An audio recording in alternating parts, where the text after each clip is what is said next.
My name is Chris Morello. I'm the Director of Economic Development for Isle of Wight County. On behalf of the Department of Economic Development, as well as the county's Economic Development Authority, it's with a lot of gratitude and appreciation that we warmly welcome you to this milestone moment in our county's journey toward full and official accreditation and certification as an ACT work-ready community, which we'll be embarking on over the next 2 years. We've designed this morning's program to help illustrate what the certification means in the broader context of all our workforce development efforts, in partnership with all of you within our local and regional economies. Please allow me a moment, before I get started, to recognize my staff, Christy Stephan and Gloria Spradley, for all of the preparations for this event, which they did with the exception of cooking and bringing the breakfast. Would you mind joining me in a round of applause?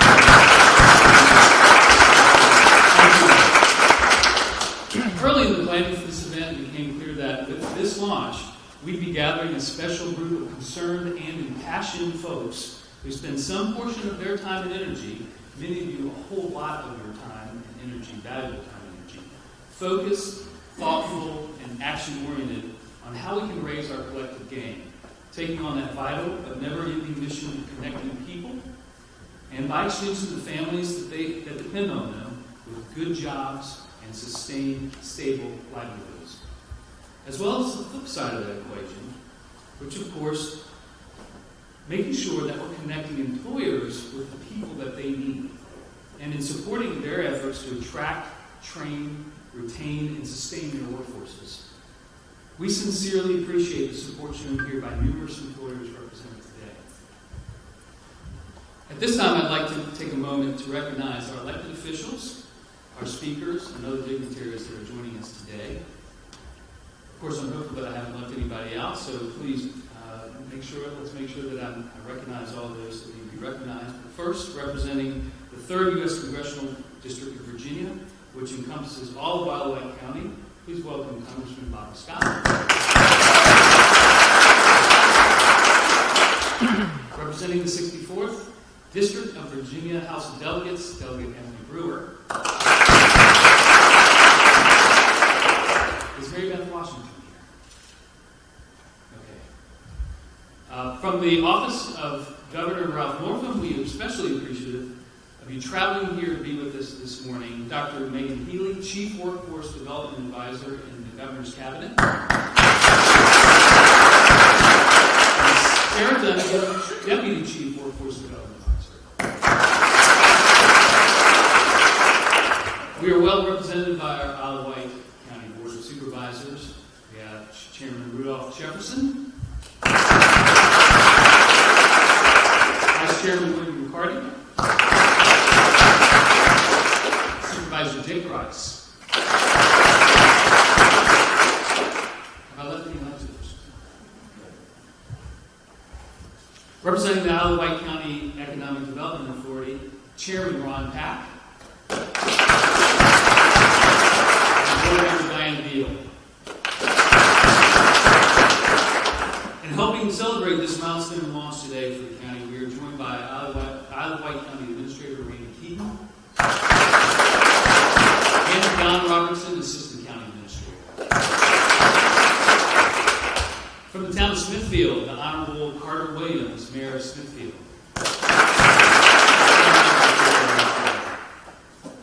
And the town and Smithfield's town manager, Brian Thrower.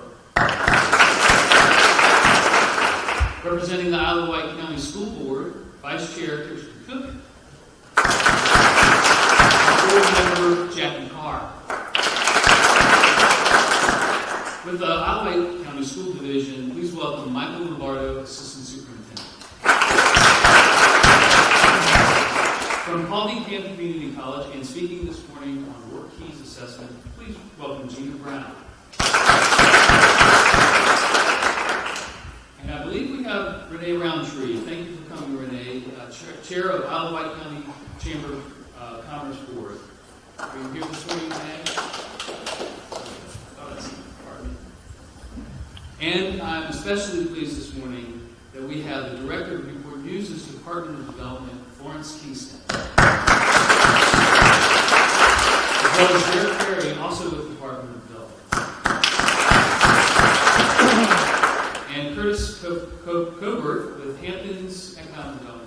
Are you here, Curtis?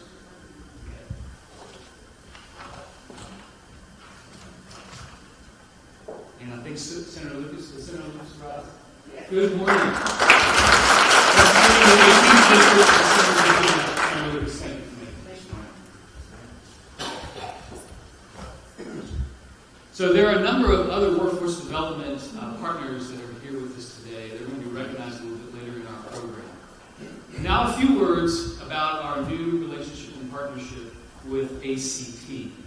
Yes, ACT is the same parent, not-for-profit organization providing college-bound students with assessments that become part of their applications. ACT, however, has also been offering workforce skills assessments and personal certifications for many years in the categories of applied mathematics, graphics literacy, and workplace documents, among others. We'll hear more about this and related topics from speakers today who will provide us context for this initiative, including ACT's role in both skills building and in the ongoing need to close skills gaps in our region. From my perspective, public sector economic developers' perspective, certification is data center because it allows us to tap into a set of new to the county and enlightening on-demand data and reporting tools to both document and, importantly, to market the quality of our local workforce. So this is a new tool.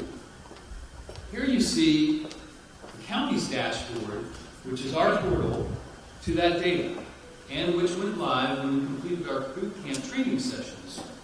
This can be found at workreadycommunities.org, all one word.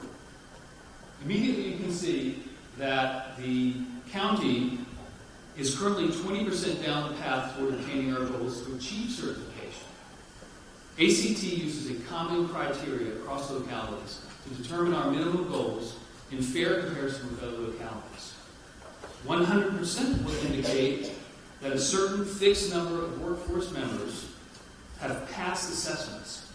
This data distinguishes between emerging workforce members, those in high schools, training programs, colleges, from those who are considered transitioning workforce members, and from those who are considered our current workforce members. You can see because some have already passed assessments in our county, who are residents of our county, we've actually achieved the goal of current workforce members. And that's why we're already about 20% on the road toward attaining 100%. So the numbers in this portal, of course, will change positively as more assessments are passed.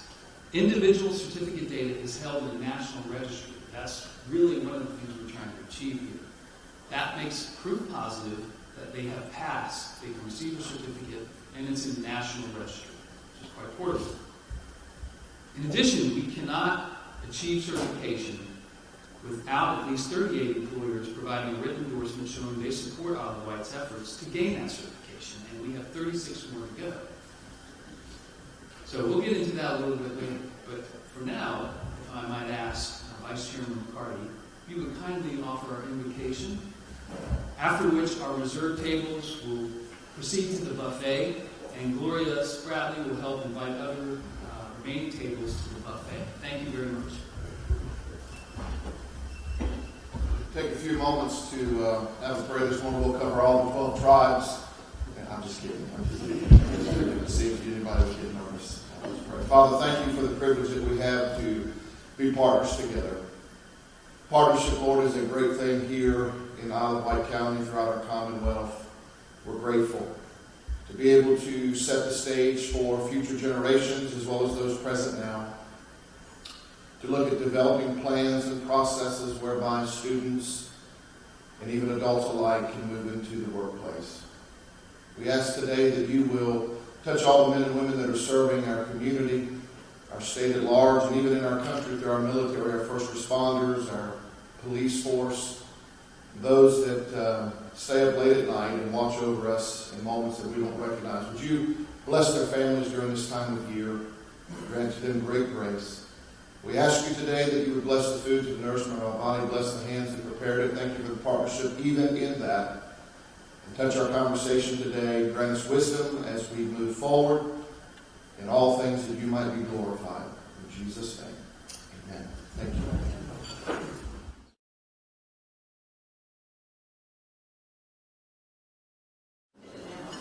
We're very privileged at this time to receive some special remarks from our very distinguished Congressman Bobby Scott, who is about to serve his 14th term representing the 3rd Congressional District of Virginia. He is a graduate of Harvard College and Boston College Law School. He also served in the Massachusetts National Guard and the United States Army Reserve. Prior to his election to Congress, he served both in the Virginia House of Delegates and in the Senate of Virginia. In addition to numerous accolades and achievements, including recognition, introducing, and supporting legislation to reform our nation's criminal justice system, especially with respect to youth, Congressman Scott serves as the ranking member of the Committee on Education and the Workforce. In his capacity as the Senior Democrat on the committee, he is leading the fight for access to quality early, secondary, and higher education for all of America's children. In 2015, he was one of the 4 primary negotiators of the Every Student Succeeds Act, which reauthorized the Elementary and Secondary Education Act for the first time in 13 years, replacing the No Child Left Behind Act. He is also working to ensure that American workers are treated fairly, paid a decent wage, given a safe work environment, and provided access to affordable health care. Please join me in warmly welcoming Congressman Scott.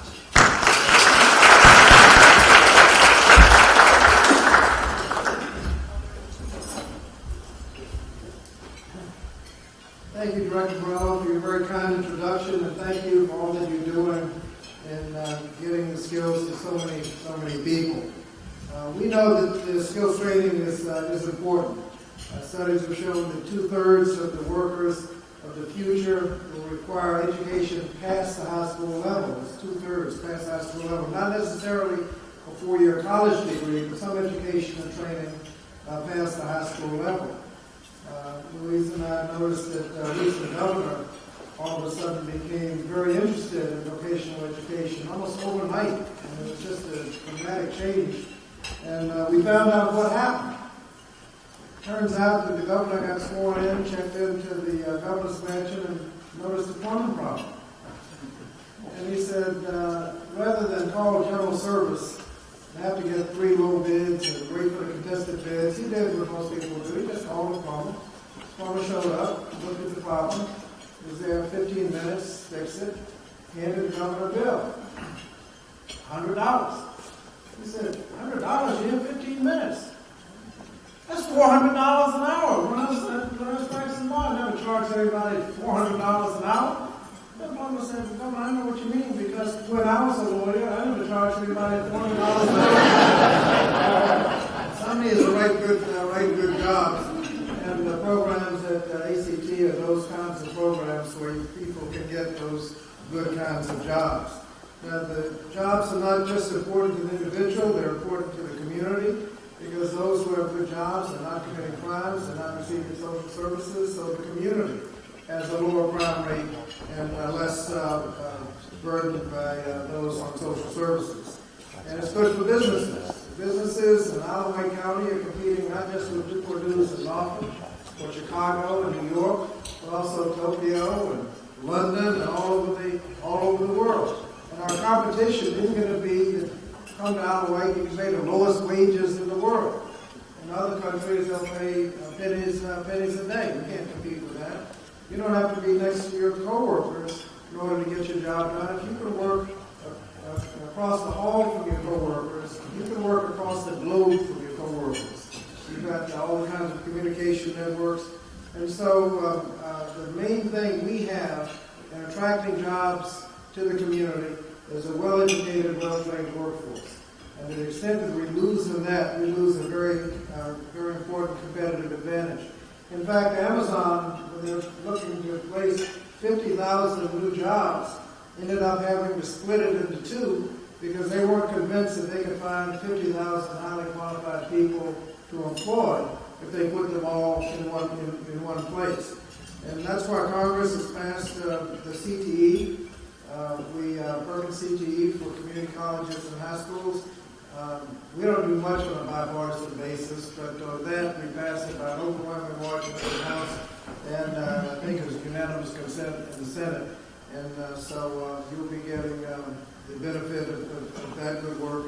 We also have bipartisan support for apprenticeship programs. The only discussion is on whether the apprenticeship programs should be, quote, registered programs, formal programs, or kind of home bake where everybody does their own thing. The advantage in the registered program is if you're in a registered program in Allouez County, if you move to Seattle, the people there know what you can do and what you can't do. And so that's we want to make sure that we don't lose that advantage. There's also bipartisan support for the idea that if you're going to teach vocational education in the high schools, that you do not give up on the basics. You're going to learn welding in high school. You also need to learn the mathematics and communication skills, the reading and writing, in the alternative setting. But with jobs changing, you don't want people having a nice little skill. When that skill becomes obsolete, you're done. You don't even have a basic education to fall back on. You can just look back at some nice jobs like switchboard operator, like bank tellers. The number of tellers, some people used to have to go to the bank almost once a week to cash your paycheck. Now you probably do a mobile deposit, go to the ATM to get cash. You have very few bank tellers. And when you go to the airport, you don't need people checking you in, you check yourself in. And so a lot of the jobs are evaporating. There's a shortage now in truck drivers. But that may change when you have autonomous cars, which trucks start driving themselves.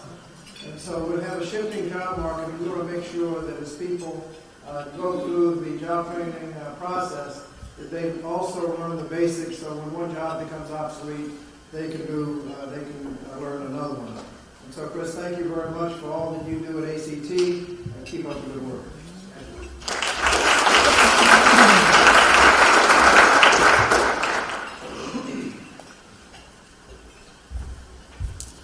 Thank you very much, Congressman Scott. We're so pleased to have you involved with us. And your support. We'll now be pleased to have our official greeting given by the chairman of our Board of Supervisors, Mr. Rudolph Jefferson. Representing the Hardy District, he is serving his second term on the Allouez Board of Supervisors. Mr. Jefferson retired after over 30 years of service at the U.S. Department of Navy as a quality assurance specialist and 8 years with Newport News Shipbuilding. So I'd say he knows a few things about workforce development. Chairman Jefferson, thank you.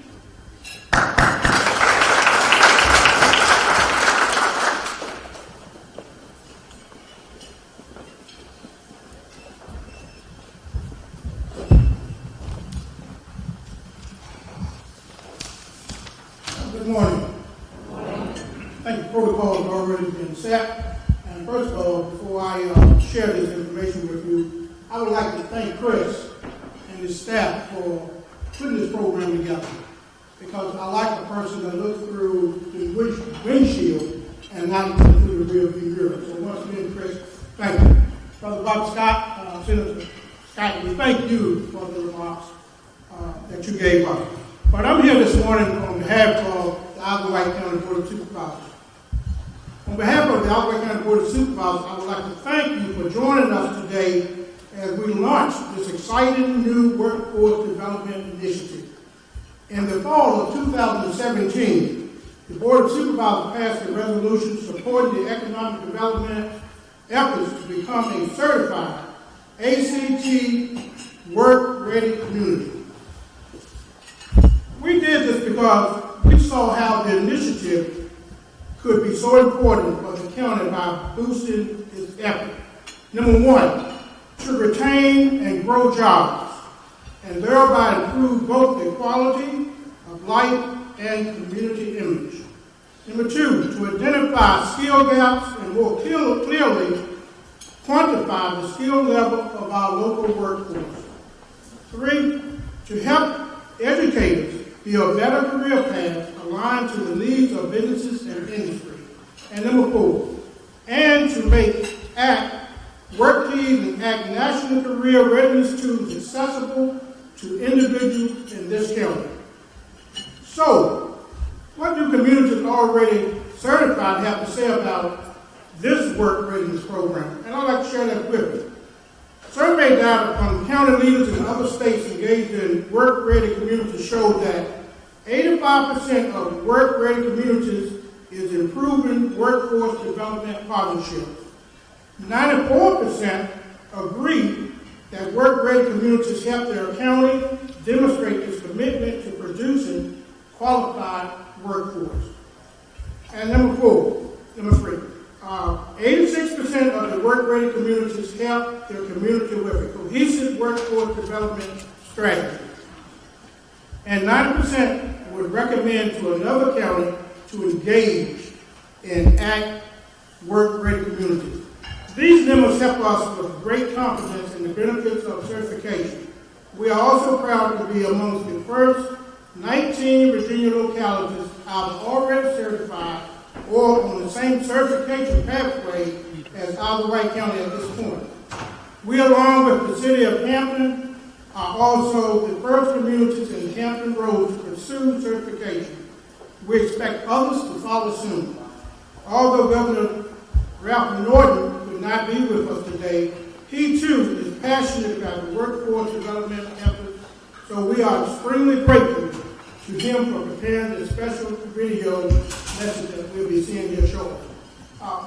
I would like to say that I applaud the county, I applaud our schools, because everybody seems as though they are on the right path to do the right thing to make sure that we have qualified workers, certified workers that can perform for the employers of this county and maybe some of the future employers that plan to come to this county. If we show that we have good qualified citizens that want to be part of the workforce, then I think that'll be something where we can advertise and make sure business want to come here because they know that Isle of Wight County and its partners, and now the governor, and hopefully the President of the United States will support this effort, not just for this locality, but for the United States of America. Thank you.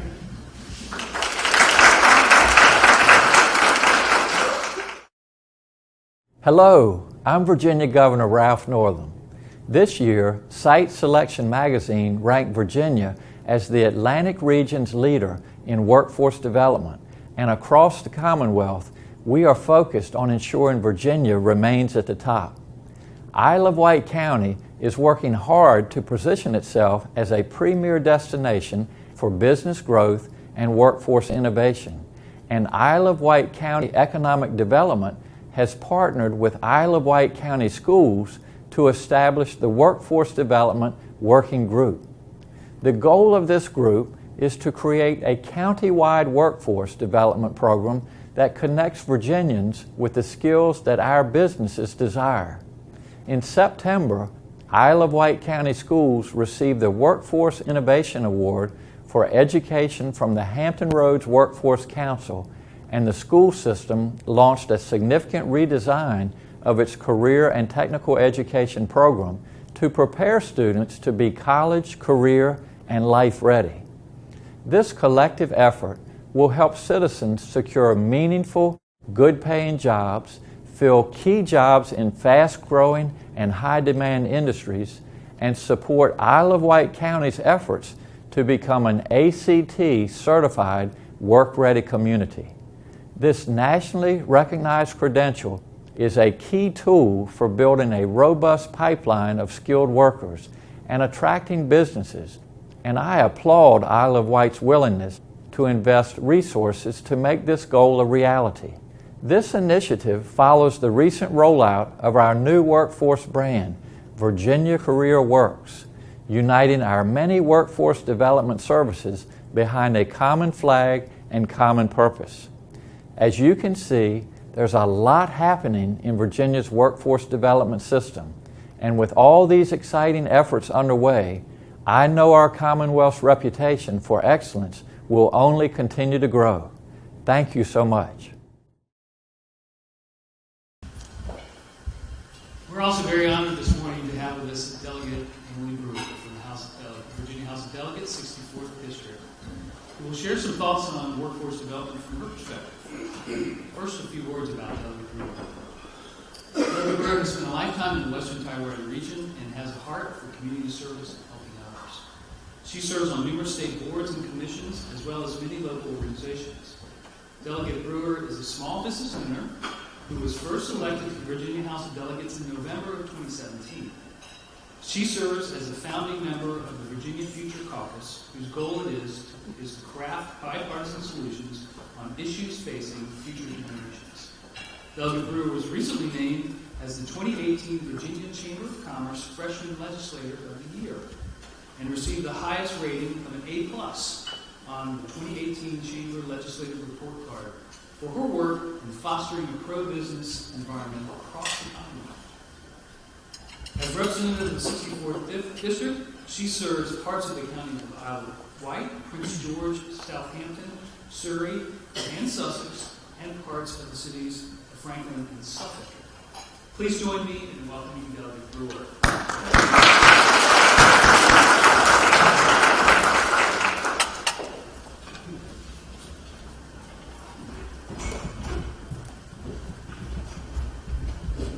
Finally, a podium that I'm tall enough to stand at. Well, this is such a wonderful opportunity, and I've always said this, is the best investment we will ever make is in our people. And Isle of Wight County has made a commitment to do just that. And so, first of all, I want to give you guys a huge round of applause.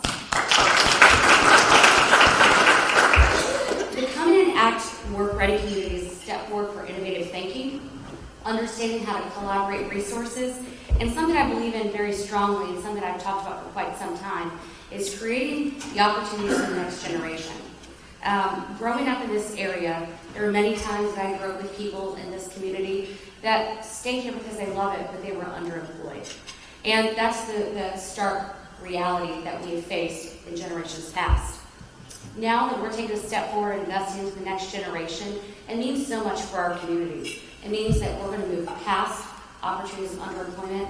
It means we're going to create innovative opportunities for the next generation to stay here, to create high-paying jobs, to make sure we have public and private partnerships working together for the next generation.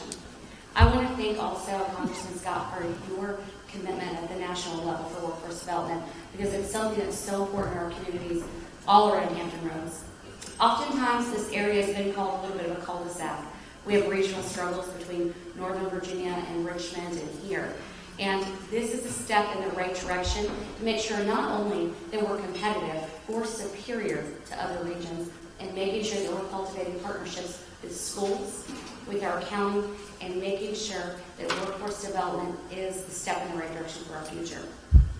I really want to thank Chris and his staff, because doing something like this in a place like Isle of Wight is not only the right step in the right direction, but it's a step ahead.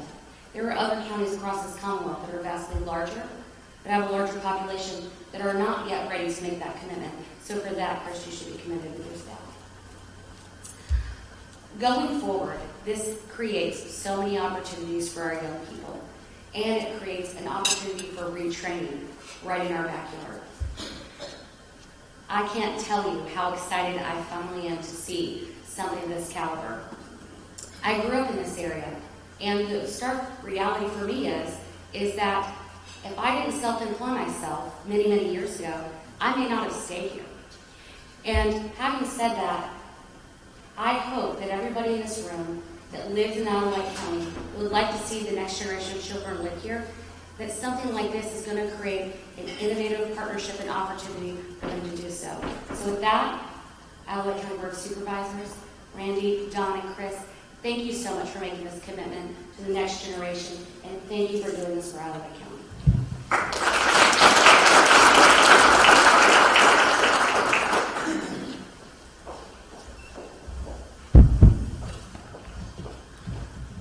Thank you very much, Senator Brewer. I appreciate your kind words and your support. And now it's a great pleasure to welcome to the podium Secretary Megan Healy. Secretary Healy serves on Governor Northam's cabinet as the Commonwealth's highest-ranking workforce officer. She oversees a range of regional, state, and federal programs that connect Virginians to the skills, training, and opportunities they need to thrive in the 21st century economy. In addition to her partners within government, Secretary Healy works closely with Virginia's labor and business communities to identify and fill vacant jobs in high-demand sectors which include IT, healthcare, and energy. Having started her career as science professor at Patrick Henry Community College in Martinsville, Secretary Healy keenly appreciates how education can change lives and communities. Prior to joining the Northam administration, she served as Virginia's first director of STEM-H under Governor McAuliffe before returning to the Virginia Community College System as Assistant Vice Chancellor for Academics. Secretary Healy is a proud product of Virginia's public schools, holding a bachelor's degree from Virginia Tech, a master's from Virginia Commonwealth University, and a doctorate from Old Dominion University. Ladies and gentlemen, please welcome Secretary Megan Healy.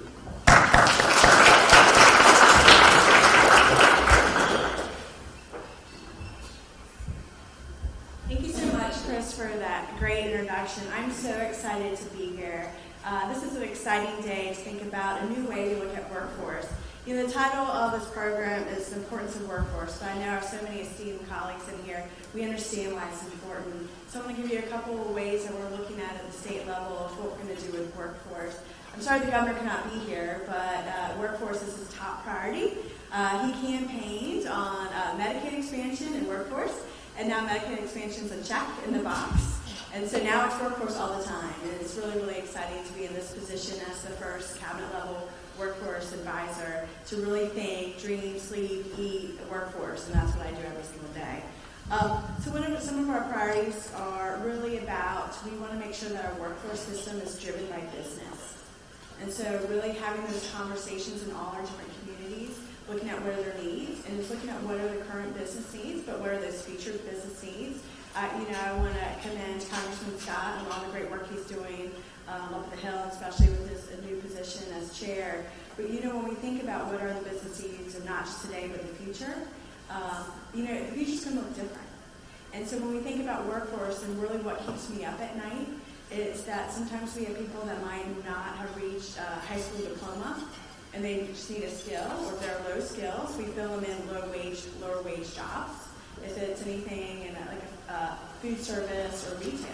But in 10 years, those jobs are not going to exist. So we need to work harder, really making sure that we have those right skills to help those people. Because if we don't get people in higher skilled jobs, especially with higher wages, then we're going to actually see a decline in our middle class. And it's going to be the haves and have-nots, and that's the last thing we need. We also have an issue with our economy that people that are born in poverty are less likely to get out of poverty. We haven't seen these trends since the early 1930s during the Great Depression. So really it's about skills, and that's really why I'm really excited about this initiative, is thinking how do we engage the businesses, how do we build better partnerships to really make sure that everyone has that skill and has that opportunity to get their dream job. And I'm really excited about this conversation. In partnerships, we are looking at different sectors. We are starting to build Virginia initiative to really think about how do we have increased interest, especially in young people around construction trades and advanced manufacturing. How do we market these great jobs? We have currently lots of openings. And also in Virginia with job openings, we actually have more job openings than people that can fill those jobs. This is kind of looking at the economy, and we haven't seen these numbers in a while either. So we know businesses are hungry, the labor market's tight, unemployment rate keeps going down.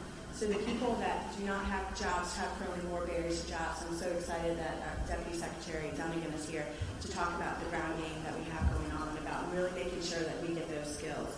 But the partnerships are huge, that we're looking at all the different sectors of how does the business better engage our education community. And I look over CTE all the way through university education to make sure people get jobs.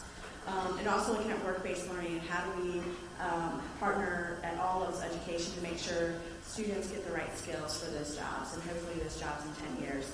The other is about pathways. So the governor talks about affordable pathways, specifically through the community colleges, and looking at making sure that community colleges are business-driven. I'm glad to see Tara here from Paul DeCamp. They're a leader in this area of really thinking workforce, thinking differently about pathways and making sure people have the right skills. So it's exciting, as well as we're re-looking at CTE in the high schools and making sure that we provide better engagement with businesses, if it's through internship portals, as well as just better CTE programs and how to boost those. And the last thing, after partnerships with business, we talk about pathways. The last P that I always talk about is performance, right? We need better data on what works. what gets people jobs. And I really, looking at this, the W, it was good to see that, looking at really the data, what do our businesses need, what are those gaps, and how are we filling them? Or how do we have them with our limited resources, how do we make sure that dollar counts and it goes towards really what businesses need? And so those are some of the things that we're working on. I also have Sean Ava here, who's my workforce board director in the back, and he has the greatest ideas. Like be innovative about how do we re-engage some populations where people are still on the sidelines looking for that skill for their dream job. He's doing a great job on the ground, also working on that. But you know what? But I can't say I've been around the state, and I love going around the state. So invite me back, and I'll be here to celebrate when you hit all your goals, and hopefully the governor comes as well. But there's not a community that I think has hit the ball in the park. And so I'm really excited with this energy I felt in the room and all the conversations I've had. I think you guys can do it.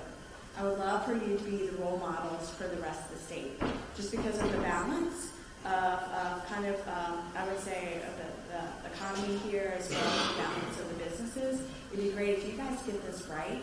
I'll be gladly to run around the state and tell how great Isle White is. I'm really, really excited about that opportunity, because I think just coming together and having this conversation around skills and business needs and thinking the future forward is really, really exciting. So I really appreciate this opportunity, and my door's open. I am from Richmond, and I say all answers are not in Richmond. A lot of them are here in the community, and so I would love to hear any kind of feedback, any good ideas about you have about workforce or education, making sure that people have the right skills for those right jobs. My door's open, so let me know. Thank you.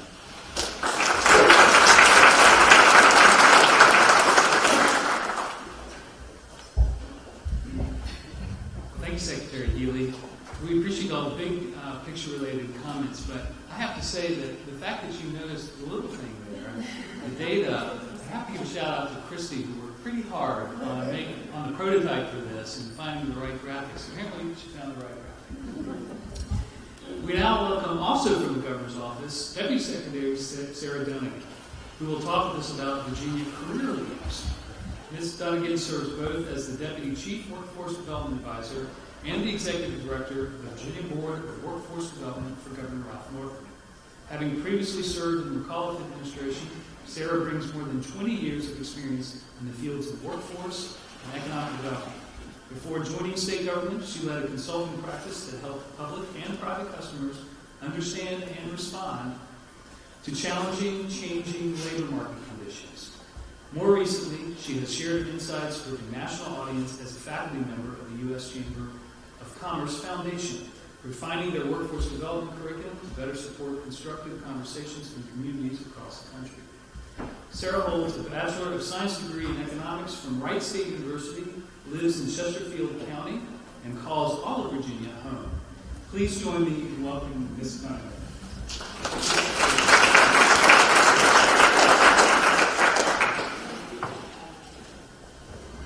Good morning, everyone. Thank you so much for including me in this program and allowing me to share what's really been kind of an exciting journey for, I think, Virginia's workforce system.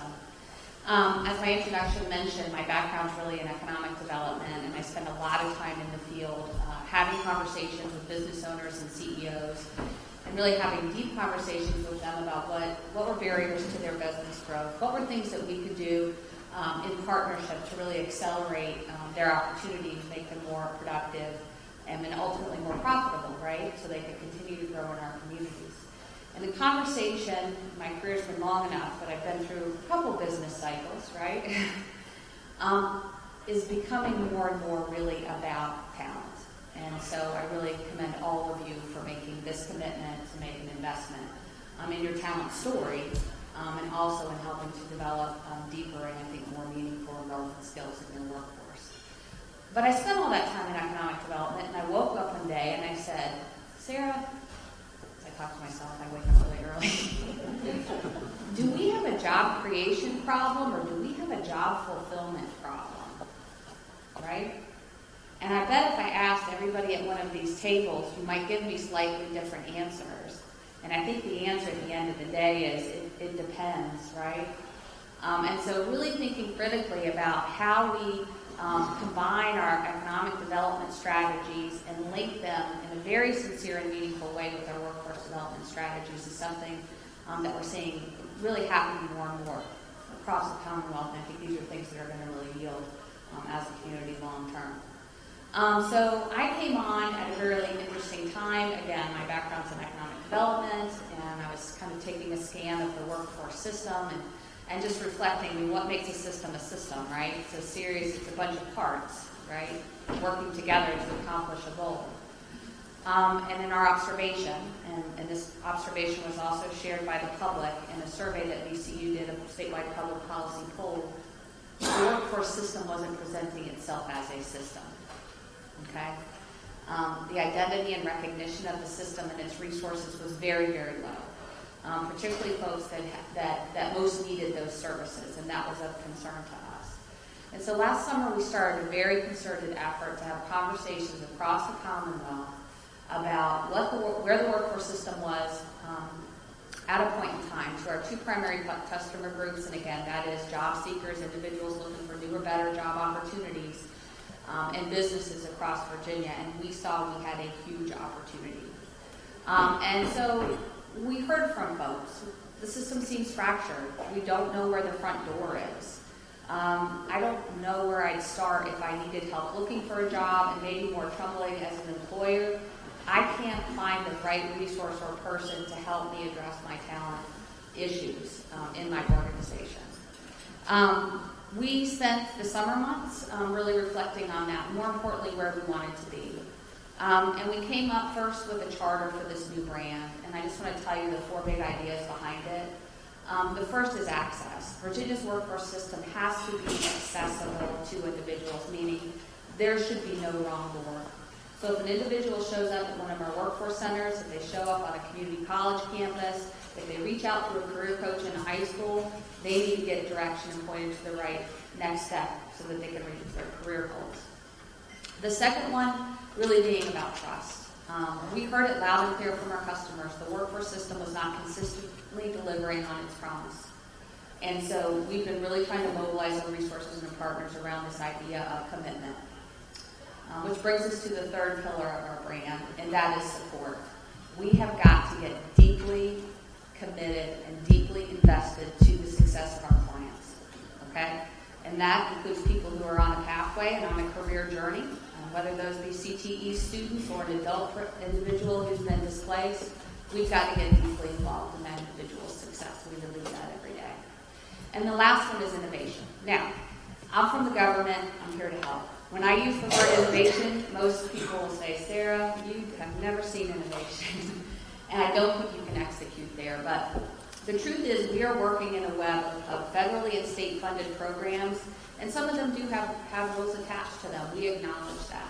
But part of our challenge as professionals is to push out the boundaries and create as much white space as possible so that we can deliver and on that commitment. And we certainly commit to places all across the Commonwealth, and I'm so excited, the governor and his commitment to rural Virginia, and so really trying to standardize that experience for our workforce system customers. We developed this brand over a lot of months. We spent a lot of time at the table with a lot of people, and we were excited to launch this in January with then Governor-elect Northam standing by side. And we are deploying this across the state, and I would like to recognize Sean Avery with the Hampton Roads Workforce Council, who's really taking the lead in helping us here in this region.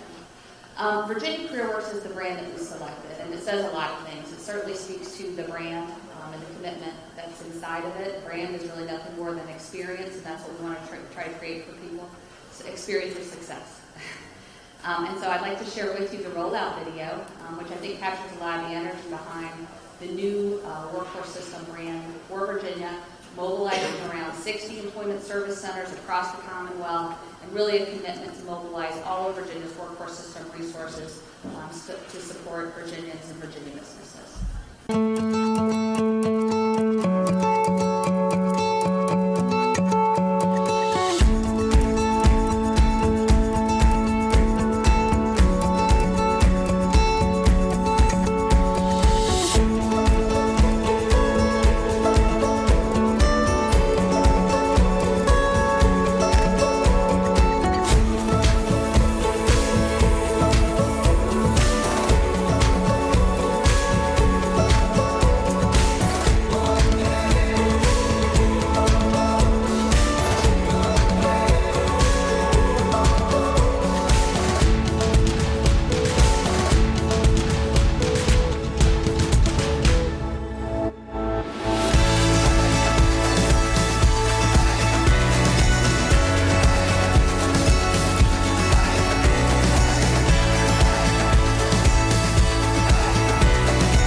bucks on that sound system. The coffee didn't work. Anyway, wonderful comments. We especially appreciate seeing the video this morning. It was slick. We love the icon, and we especially appreciate mentioning as a component of your talk, commitment. We are trying, I think, with the county to demonstrate our commitment to workforce development. And you being here, and also Secretary Healy, we do appreciate your presence and representing the governor's office. Thank you again. We're now pleased to hear from somebody deeply involved in the testing and assessment of our workforce, Ms. Gina Brown with Paul D. Camp Community College. Gina has been with Paul D. Camp's Workforce Development Center as a test coordinator since April 2017. She is currently working on an undergraduate degree in business administration, and as test coordinator, she oversees 4 proctors and also works closely with Unilever, SD Tissue, and Franklin High School, among others. Her tasks include coordinating test dates with other organizations, business and proctors. She is trained in WorkKeys CRC, that's the Career Readiness Certificate, customer service, computer assessments, and various logistics testing. Please welcome Ms. Gina Brown to the program. Thank you.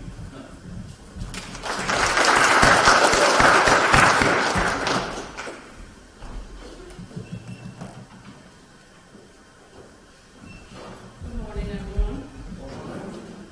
So, the question I get asked a lot is, what is the National Readiness Certificate? What is it going to help me with? So, the NCRC consists of 3 test topics. They're generally acknowledged by employers.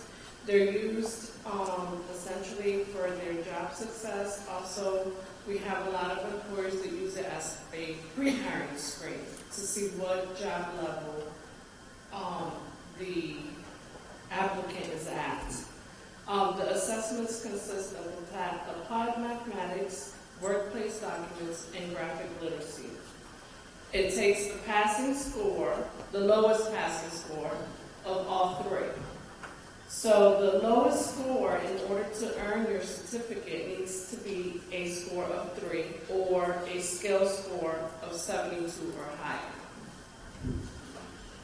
The NCRC will show prospective employers concrete proof of the skills that that person has. It will determine the skills, improvement, and training needs. So if the individual is already hired and they're having difficulties in their position, they'll use it, they'll test them to see where they're able to assist them to get them to that higher level. It also improves the opportunities for career changes and achievements. So currently, as Chris mentioned, we are working with SD Tissue, Unilever. They're using it as a pre-screening hiring in their hiring process. And I also work closely with Franklin High School. They use it to replace their business writing and their workplace documents. So if they have a failing SOL, they'll test them with WorkKeys so that they'll have that passing score in order to have them graduate. So, ACT uses its assessment and certification expertise to help people in a community build an ecosystem that links education and workforce development, aligns the economic development needs of all those involved, and matches individuals to jobs based on skill levels. And the data validates this approach as a sustainable framework. So where do you start? For counties to become ACT work-ready communities, a certain number of people just entering the workforce, workers transitioning to new jobs, and current employees must earn the ACT National Career Readiness Certificate. And a certain number of employers must recognize and accept it. Employers nationwide recognize the ACT NCRC in support of their counties becoming ACT work-ready communities. The credential gives them confidence in their personnel decisions, and it gives workforce professionals valuable predictors of work readiness for those they serve. When counties meet the work-ready requirements, they show they have the partnerships to support a robust workforce development program. This helps economic developers attract and maintain business and industry. In fact, since 2012, Site Selection Magazine has used ACT NCRC data to determine its annual ranking of the top 10 most competitive states for economic development success. Once certified, ACT Work-Ready communities have a baseline of information and a stream of real-time data to help them maintain, sustain, and grow their participation in the initiative. With skills gaps identified, the ACT Career Curriculum helps individuals close them. People can use the curriculum to build career pathways that start in high school and continue to the start of a career and throughout a lifetime. ACT Research Insights integrate with the framework to help ACT Work-Ready communities leaders power the engine of economic and workforce development. ACT Work-Ready communities see the benefit of aligning everyone to build a skilled workforce that helps drive economic growth. As the economy changes, so do your workforce needs. Isn't it time to find out more? WorkReadyCommunities.org. Again, that's the URL where you can see in the United States, you can zoom in the States, look at their progress with becoming the ACT Work-Ready communities. You can look at Virginia, the other localities, and of course zoom into Isle of Wight County. We invite you to do that. Gina, thank you for your perspective so close to the action this morning. It's great for us to hear from you. And we want to now key in a bit into our school system, our local school system. We had planned for, as you can tell from the agenda, for Dr. Jim Thornton, our school superintendent, to be with us this morning as well as Mike Lombardo. But he took ill yesterday, so we hope very much that it's not serious and that he can recover quickly. I believe Michael Lombardo will now perform double duty, which I have seen him do before. And we know you will be impressed by his presentation on the Isle of Wight County School Division Career and Technical Training Program. A little bit about Mike. He serves as the Assistant Superintendent for Curriculum, Instruction, and School Administration for the county school system. His responsibilities include providing support and leadership for principals, having served as one himself, and for school teams as they implement their strategic plans. With a Bachelor of Science degree in elementary education from Edinburgh University of Pennsylvania and a Master's of Education degree in educational policy planning and leadership from the College of William and Mary, Mr. Lombardo has over 20 years of experience as a teacher and administrator. And we're very pleased that you're able to come and speak with us about this today. Michael?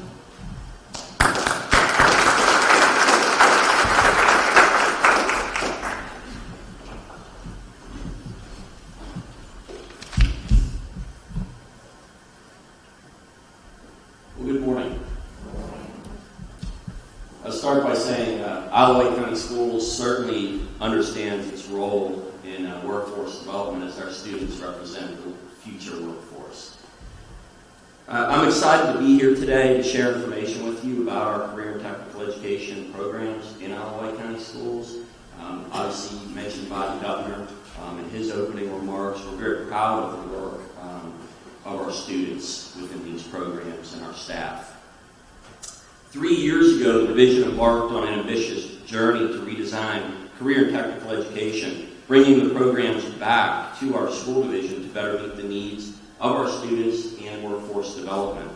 At that time, we were paying almost $1 million a year annually for approximately 200 slots in a regional center. We were only filling a little less than 120 of those spaces. This year, we have well over 200 students enrolled in our redesigned CTE programs in Isle of Wight County Schools.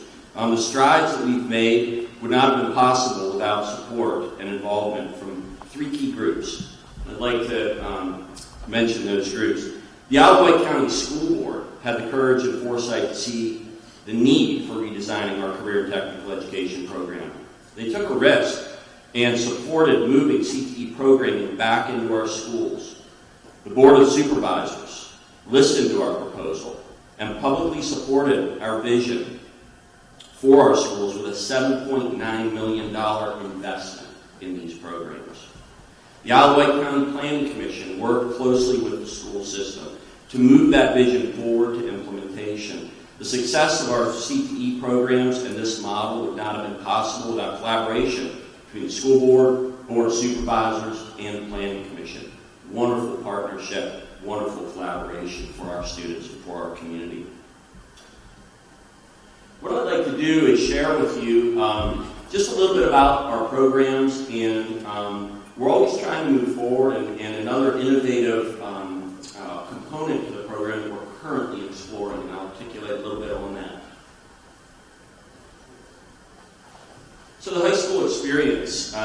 We really, for many years, have been doing an excellent job with our students who are definitely thinking about college right out of high school. And we offer a plethora of programs and pathways and opportunities for those students. And obviously we look very closely then at what are we doing for our students who are thinking about career right out of high school. It doesn't mean they're not going to continue their education, but they're thinking about career. And they have skill sets and they have gifts and talents that lend themselves to some of these career opportunities. One of the things that I'll mention just a little bit later here in the brief presentation is this very innovative scheduling we're looking at. It's an alternating week schedule. And right now we're just exploring this with our community. We're engaging in conversation with students and parents, with staff, and with our community, and with our business partners to see what might this model look like. This is a concept that's been in place for 17 years in Upper Cape in Massachusetts, and a very successful school. But you can see here that the programs that would lend themselves to this type of a schedule that we're exploring would be culinary arts, welding, nursing, global logistics, which will be coming online this next fall, and our ag program, agriculture, building trades, and cosmetology. The high schools that they're listed under are not the high school that those students exist at and only those students attend. That's just the campus that the facility is located, and then we transport students to those programs. So I'll start with some of the work that we're doing. Our agriculture department, we're so proud of our students and staff. We have a large piece of land, 20-some odd acres, behind one of our elementary schools, Windsor Elementary School. And we looked at that property and really said, that would be a magnificent land lab. Some of you might know Giles County has done some of this type of work. We took some of their ideas through our research. But with the support of the school board, the board of supervisors, planning commission, we were able to build a classroom building there for our agriculture department. We were able to build a full barn, which is set to open within the next couple of weeks. The students did all of the work. When the students first arrived at this program, it was a blank slate. It was fields, and basically they converted it to the different pastures and the different animal enclosures. They built the animal enclosures, all of the water irrigation for the grounds. They did all of the work under the leadership of our farm manager and our ag instructor at the land lab. You see the little goats there. Some of you may have seen on Channel 13. They made morning and evening news here just recently. So the kids were real excited to bring little baby goats along. Here you can see the students out working. This is real work. This isn't a simulation, and it's not out of a textbook. Is there theory involved? Certainly. But the work they're doing is hands-on. It's real work. Some of these students are involved and more interested in a plant pathway, some in an animal pathway, some more in the business side of it. So there's different pathways available to these students as they work through these different programs. And here you can see enclosures that were built. Right now they currently have rabbits, chickens, they have goats. I think the little pigs are arriving here within the next few days. And we also have cattle coming online as well. You can imagine our local producers, landowners, and businesses have provided unbelievable support to this program. Our welding program. So at Smithfield High School, we built a welding facility in collaboration with Lee Barrett, a business partner of ours. And they informed the curriculum, they informed the equipment that we're using, the certifications that our students are earning. Things like the MT1 certification, we probably wouldn't have known much about. For our business partners, we realized, okay, that's important. We need to make sure our kids are able to attain that certification. Really, these are our students right here. We're really proud of them and the work that they're doing under Mr. Pike, our welding instructor's lead. He was a welder with NASA for over 20 years. This is our culinary arts program. And So here you see their new facility, which is set to open. Again, many of these facilities through the support of the Board of Supervisors, School Board of the Planning Commission. We're currently in facilities in a different location within the high school. These are brand new facilities that are opening up within the next week or so. Turner 10 is the name of the restaurant for the culinary program. And so they'll have a restaurant that's open to the public, and you see it there. A full state-of-the-art kitchen. So these students will be earning, you can imagine, very relevant certifications and be very marketable as they transition from high school to the workforce. And here you can see some of our students in action. They've already been doing catering and numerous endeavors within culinary, but they're very excited, obviously, to get into their new facility and run it as a business. Our nursing program, this is an amazing program for our students. You know, they can truly leave high school with the certification to go right into the healthcare profession and be employed. They go out and they do clinicals near the end of their experience with the nursing program. And it's just an amazing experience. And again, this is one of those programs where those skills are transferable to other careers as well. What they're learning through these programs are incredibly important in just basic workforce skills. And some of the soft skills are so important. Our building trades program, we opened a new facility on Windsor end at Windsor High School. And so for these students, they're doing real construction projects. They have a contractor as an instructor. And what we want to do is move these students from building things like sheds and tiny houses to meeting the needs of the local government, maybe the school division, in providing the workforce when we need construction done. And they can handle it, and we know that model exists not only in the Commonwealth, but also in other states where we've researched and seen it done. Cosmetology, this program is so popular with our students, and this is another example of one of the programs that this one's at Windsor High School. That facility was done last year, and it will be open now as a business to the public. So as those students are moving through, they're earning certifications, they're learning those important work skills, but they're also learning that business model. And so, again, this is real work that these students are engaged in. Obviously, it goes without saying, our partnership with Allouez County and Workforce Development and our role in ACT and the National Career Readiness Certificate. Our students are earning certifications. Our students are doing this work, obviously, as they're moving towards being workforce ready. And so we could now be more proud to be part of this endeavor, a part of this collaboration. We know, obviously, our students play a big part in the county moving forward where it wants to be. The academies and pathways, and I mentioned this a little bit earlier on, but the Academy of Agriculture is just one example of where you have that umbrella academy, but within that you have multiple pathways for the students. And that's what's so important, is they're discovering their unique gifts and talents, and as they're really passionate about maybe niche opportunities within one of these academies. So just real briefly, I also wanted to just again mention the alternating week schedule. This is a very innovative concept we're right now looking at. Again, I mentioned we're engaging in conversation and information and forum sessions with students and parents, with staff, with our community, with our business partners. See, what might this look like? Basically, the alternating week schedule is a schedule in which students who sign up for one of those programs that I just mentioned. So it's not for the students who are looking for a program outside of the ones I just mentioned, or the students who are thinking about a college right out of high school opportunity. For the students who want to sign into one of these programs, it would really put them in a position where for one full week, they would be in their CTE program, engaged in longitudinal hands-on work, doing things like building a building in the community, doing projects for a local company, going out to do an internship with a business partner. We give them that extended time within that CTE program to do real work, run a business like the restaurant open to the public or the cosmetology center open to the public. And then on the alternating week, the next week, they would engage in that entire week in their core courses. So they're math, science, history, English. Puts them on a full graduation timeline, on time. But what it does is really opens up some opportunities for the type of work that we know is so important within the career areas that I've showed. That's just an example of that alternating week, where 1 week they're in their academic week, the following week they're in their CTE week. Obviously, in a model like this, they're in their core classes for the entire year, because it's an alternating week.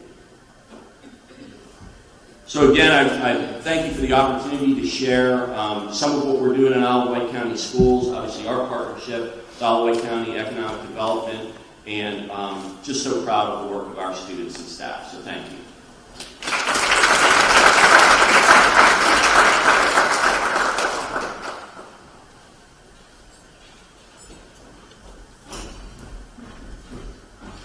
Good morning, everyone. Thank you for joining us today. My name is Christy Sutphin.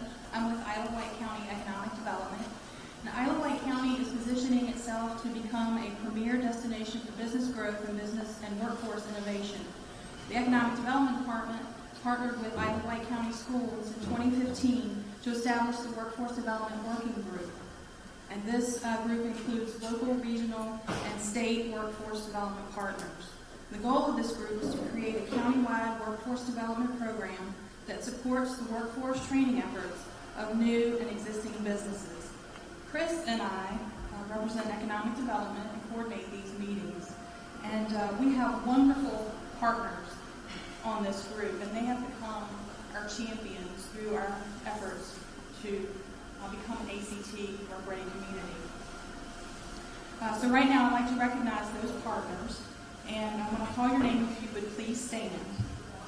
With Isle of Wight County, Randy Keaton.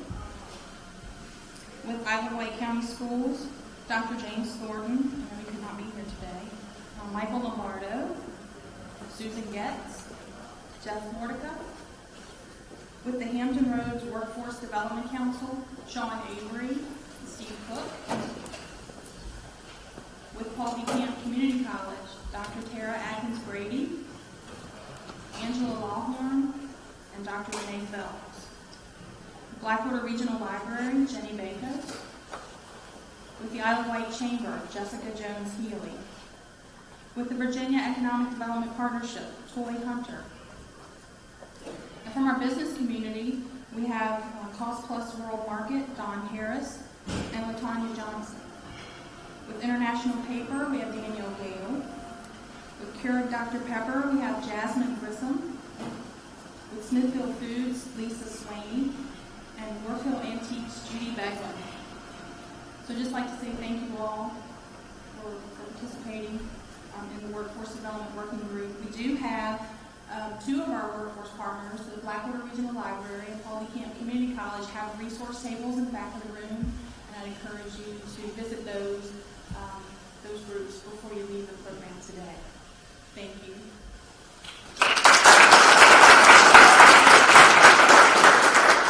I'd also like to take a moment to recognize, and I believe they may have left already, our caterer today, the Cockeye Rooster Cafe, Chris and Roxanne and their team for providing the breakfast for us today. And also the beautiful centerpieces that we have were provided by the main event by Emily. And both of these businesses are right here in Smithfield. And now I'd like to turn it over to Chris for some closing remarks.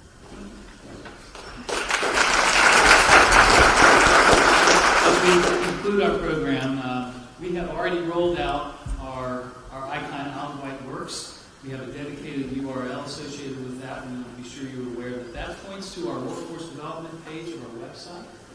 And we encourage you to visit that. We'll be counting the hits. This is a feedback loop too. We're not just presenting today and saying, here are all the wonderful things that are going on and what we need to do. We invite you to send us comments, suggestions, things that you believe are important for us to pursue in workforce development. We'd like to monitor that as well. All that kind of qualitative information from you is really important to us. So please visit our website. And of course, you can learn more about our workforce partners whom we recognized this morning and from whom support is so necessary for us to do any of this work. Finally, if you are an employer here today, We would be very grateful if you could show your support by filling out the employer listing registration form. Is that more or less the front? It has been at the front of your tables. And there are forms and pins for you.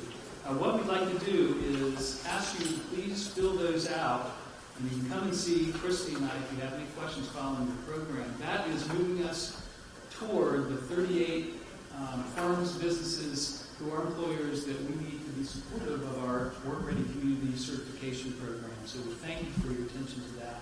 We look forward to receiving that from you. Also, if you know other businesses in the community that you know would be interested in this, you can also visit the workreadycommunities.org website, because there's an online version of that same form. So, thank you very much for your kind attention today. We hope you enjoy the rest of your day and, of course, the holiday season. And thank you so much for coming today.